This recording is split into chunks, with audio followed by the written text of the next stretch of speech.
Un nouveau lavage de cerveau a commencé et que toute forme de régulation serait une atteinte à la liberté d'expression. L'incitation contre les institutions et leurs membres pour des coups d'État.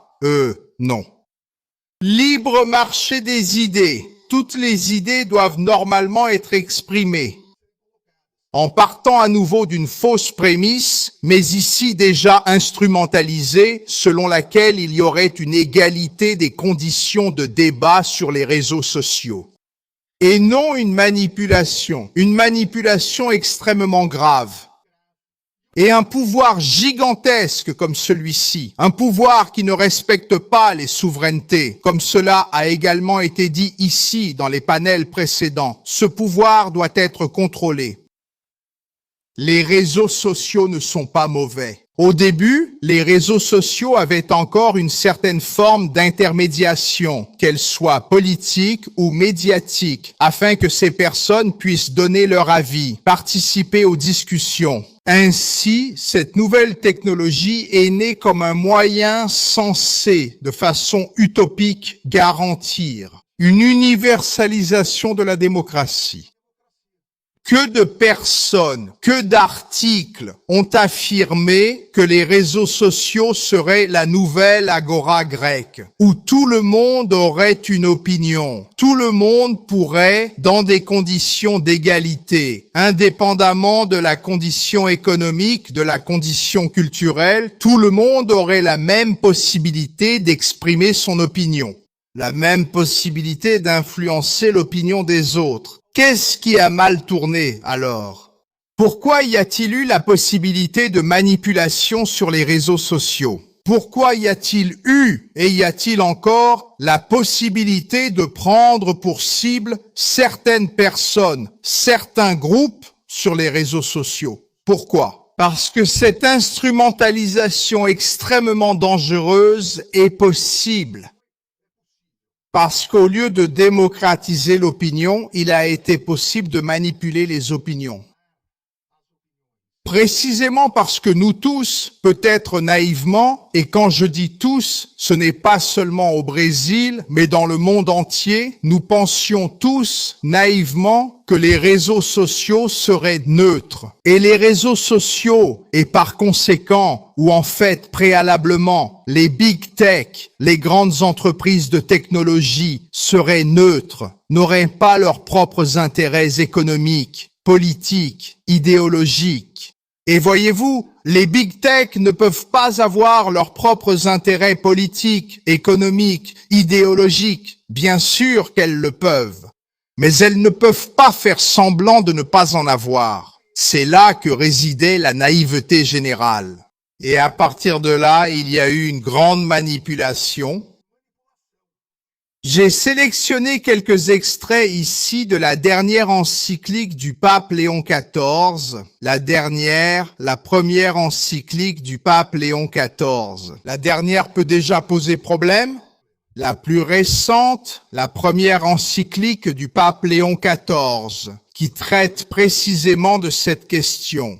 On ne peut pas dire que le pape est communiste, n'est-ce pas? Parce que c'est toujours l'attaque habituelle contre ceux qui défendent la régulation des réseaux sociaux. Et il dit, et ce sont toujours deux points, au Brésil que nous débattons depuis des années et des années. Dans l'un d'eux, il dit « Un risque supplémentaire, moins visible mais non moins grave, est celui du contrôle social, rendu possible par la collecte massive de données. » C'est un autre passage. C'est l'énorme capacité d'influencer l'imaginaire. L'imaginaire collectif est de présenter comme souhaitable une certaine vision de la réalité. Quelle vision de la réalité? La vision de celui qui gère ce réseau social, de celui qui gère cette big tech. La naïveté de les considérer comme neutres, la naïveté de penser que les algorithmes étaient aléatoires, nous avons tous fini par permettre une manipulation. Tous. Nous tous qui sommes tellement dans la législation, dans le droit, préoccupés par la vie privée, l'intimité, la protection des données, Nous n'avons pas réalisé que les géants de la tech ont pris les données de tout le monde sans autorisation. Elles savent ce que tout le monde mange, les médicaments qu'ils prennent, les livres qu'ils lisent, les commentaires qu'ils font, parce qu'aujourd'hui, tout le monde le fait. Avec cela, oui. iFood, Mercado Livre, ce sont les plus grandes bases de données de l'humanité, cette base de données des big tech. Et à partir des algorithmes non aléatoires, on manipule les données pour réaliser un véritable lavage de cerveau dans ce qu'on appelle les bulles. Voyez, ce qui commence par une série de vérités, tout à coup devient de la manipulation. Parce qu'en connaissant le profil de chaque personne, on commence à bombarder dès le début avec des questions économiques, de la publicité pour des médicaments, des vêtements, des voitures. Ensuite, on bombarde idéologiquement.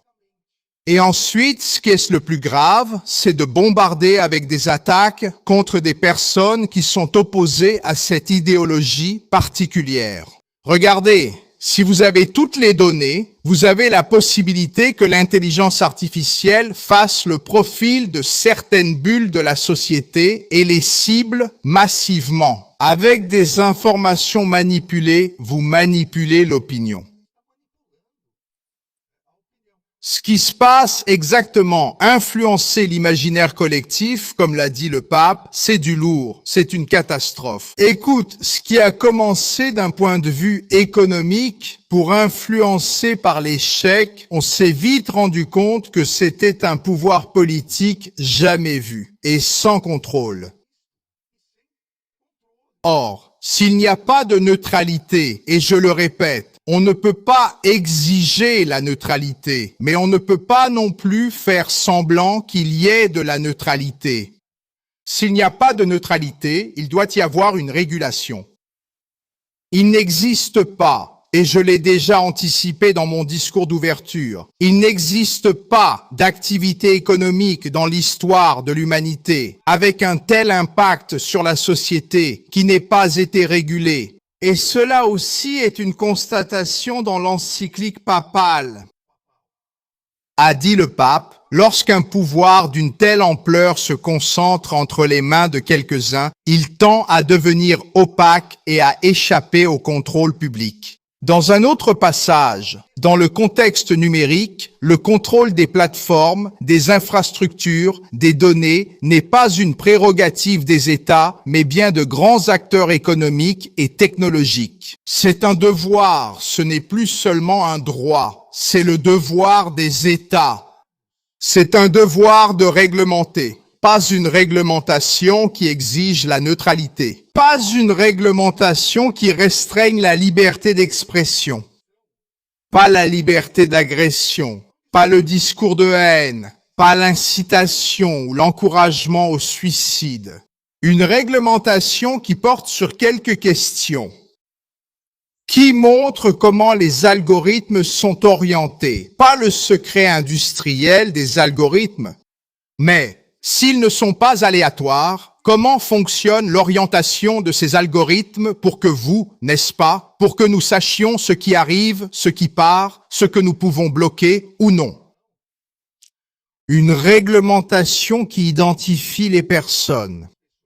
Si nous n'acceptons pas l'anonymat, non seulement la constitution brésilienne, mais aussi la plupart des constitutions et des déclarations des droits de l'homme n'acceptent pas l'anonymat. Et pourquoi? Sur les réseaux sociaux, nous entendons les professeurs dire à propos de la nécessité de rendre compatibles les droits humains internationaux, les tribunaux et la nécessité d'une réglementation internationale. Tout comme en 1945 après la guerre, on a ressenti le besoin d'une déclaration des droits par l'ONU, il y a aujourd'hui la nécessité pour les pays démocratiques de s'unir en vue d'une réglementation internationale.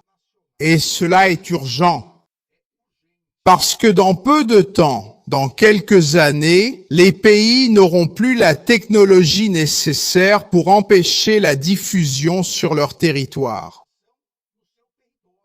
Aujourd'hui, c'est possible.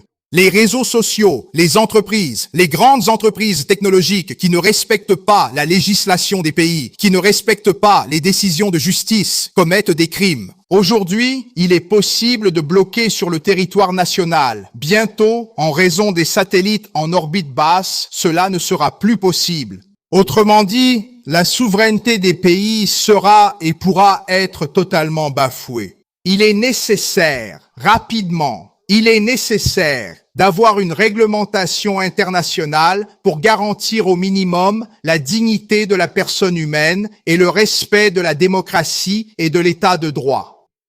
Les grandes entreprises technologiques et les réseaux sociaux doivent le faire.